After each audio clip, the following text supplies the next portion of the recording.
Good morning to all my friends, my followers, my associates, my frenemies, my enemies, man. Good morning, to all y'all.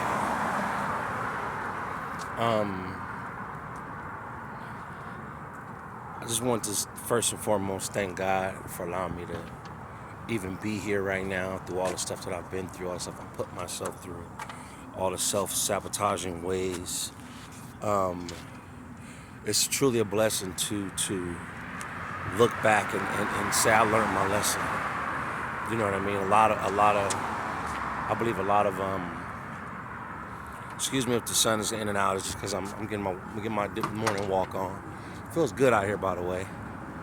But it's a blessing to say that I've learned my lesson. You know what I'm saying? And I'm no longer stressing. You know what I'm talking about? But it's a beautiful thing to be clean, to not drink, to not smoke, but to live life. I'm in the gym now. I got a good job. I'm in the union. I have just to tell you guys a little bit about myself. Yes. My name is Christopher McCoy. Ex-felon, ex-drug addict, ex-alcoholic. Not alcoholic, but I say alcoholic because alcohol used to bring out the worst in me. I didn't really see it until my oldest son used to point it out. And they say, whatever drug or substance that you rely on, it can either bring out the worst or the best. But it's either going to go really, really good or really, really bad. This, from my understanding. I'm trying to stand in the sunlight. I have 3 kids. My oldest, 22. My 2 youngest babies are 16, I believe 15. California. I'm not going to get too in detail. I just wanted to more or less touch base and let you know where I'm coming from and who you're tuning into. I have been everywhere from prison to residential drug treatment facilities, not by choice, but by force, because I didn't want to cooperate. I didn't want to follow the rules. Excuse me.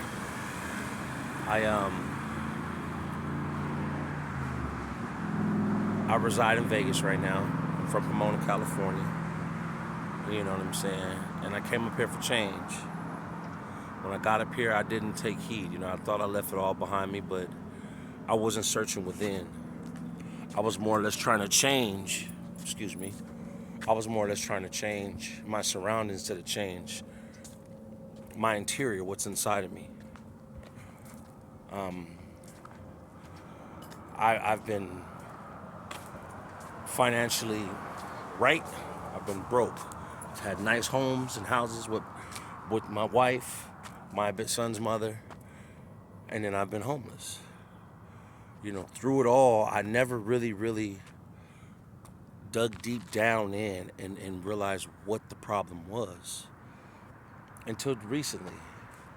I mean, literally like months ago, It's kind of cold in the shade, but I want you guys to get a good look. Vision. But yeah, so I came up here after prison, after residential treatment facility that I did not complete. I couldn't shake drugs. My drug of choice was whatever I can get my hands on. I'd indulge in cigarettes, I'd indulge in alcohol, I'd indulge in whatever you had at that night, I'm going hard on it. And I would start off originally just trying to enjoy myself, and before you know it, I became dependent on it, because what happens the next day, you gotta go to work, we got back to reality. In my addiction, I sent a lot of people, including myself, including my family, including my children, through a lot of mental and emotional stress and strain. But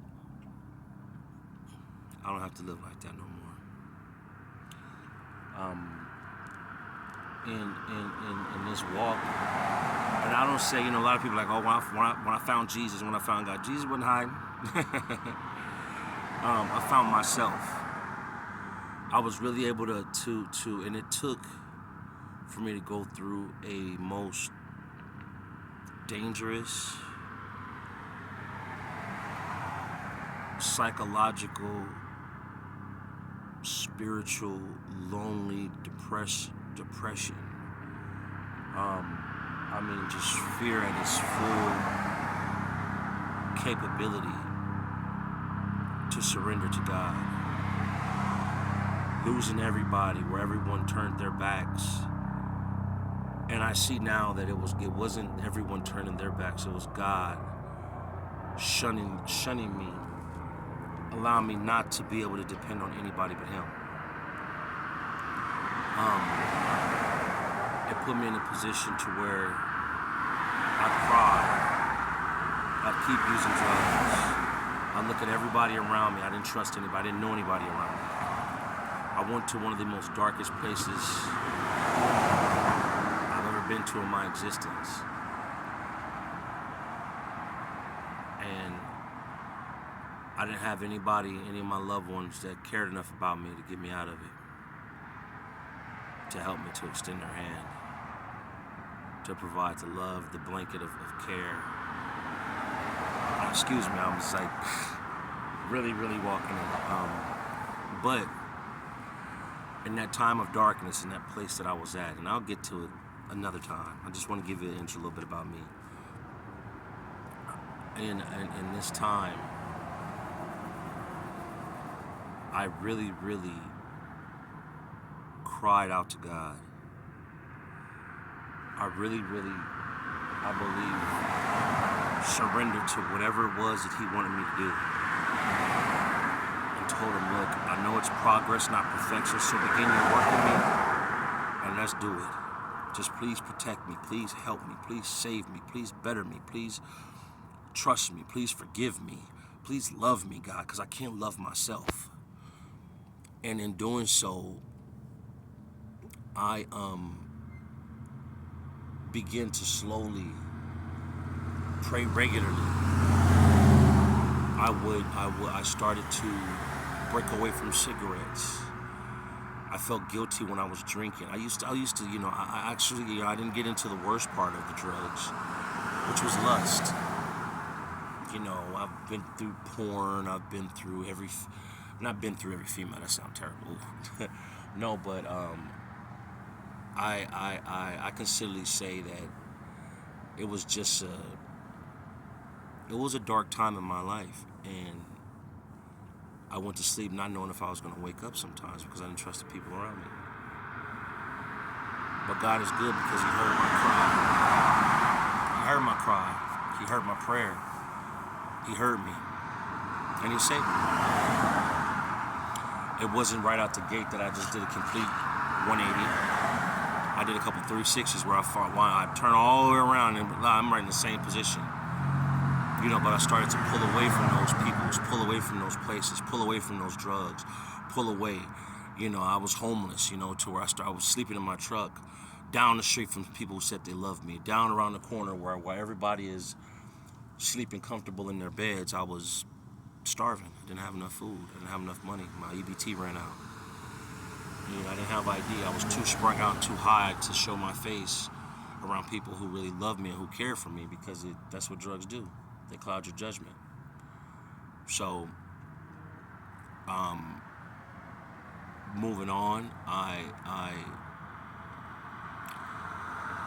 surrendered, and I began to really, really pray. And I'd like to get further into what really has guided me to be what I am now, but I will later, because that's a whole nother video.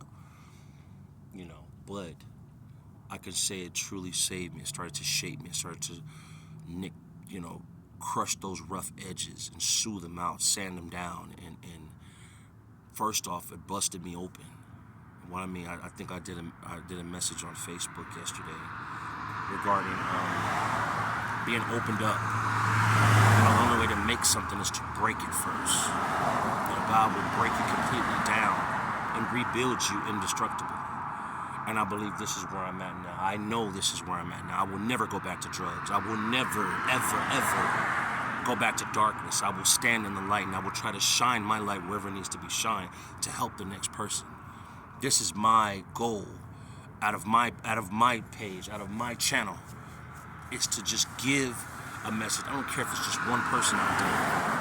I've been homeless, as you all know. Hold on, moving forward. Let me finish on me, because I can get to going into my little sermon, y'all, and I get to going, and y'all gonna be like, "Whoa, wait a minute, hold up. Let me get a pen and write some of this down." But I found my true calling is I love people. I love people. I love to help people.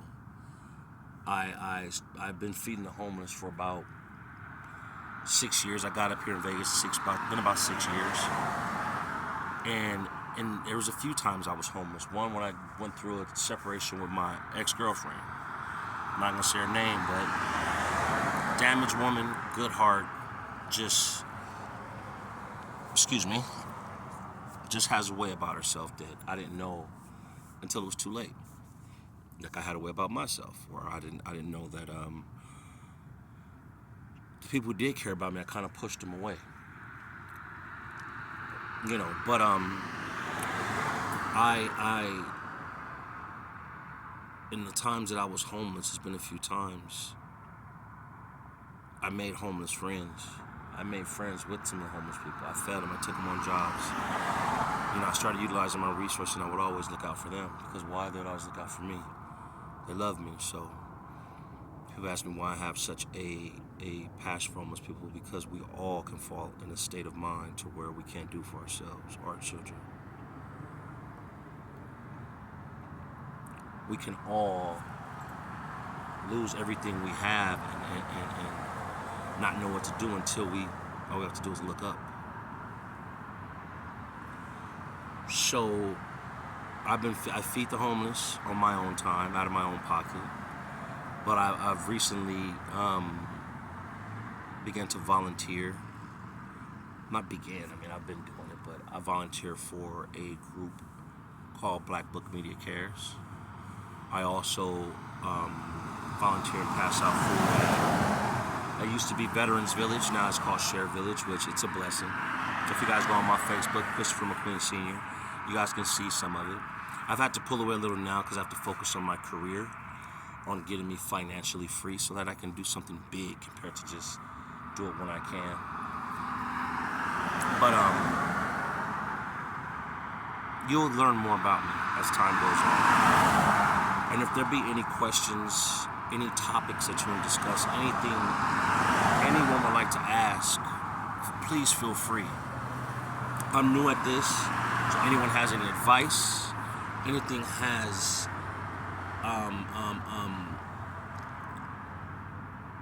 anything they want to bring to the table, please. Because it's not about me helping you, it's about us helping each other.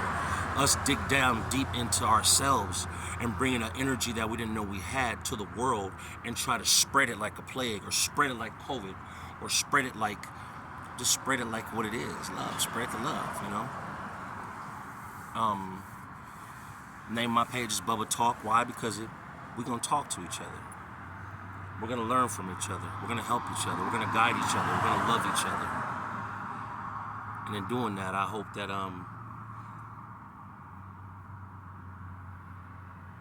God bless us all. So, I don't know how often it's going to be when it comes to me. It's when I have time. It's going to be when I feel it. If I got to stop and drop mom on the toilet, y'all, hey, don't feel offended. But God bless you all, and welcome to Bubba Talk. Let's chop it up. God bless. I'm gone.